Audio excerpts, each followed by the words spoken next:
Hello, I am Sebastian. I am a priest, Catholic priest.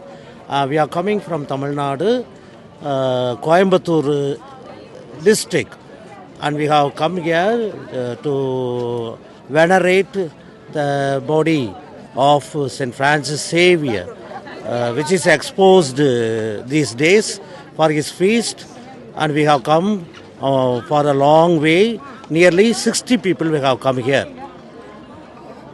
Where are you staying in the hotel? Now we are staying in a hotel for time being, maybe on 2 days. Then we will go back to us. How many days you are here for? We will be in 2 or 3 days.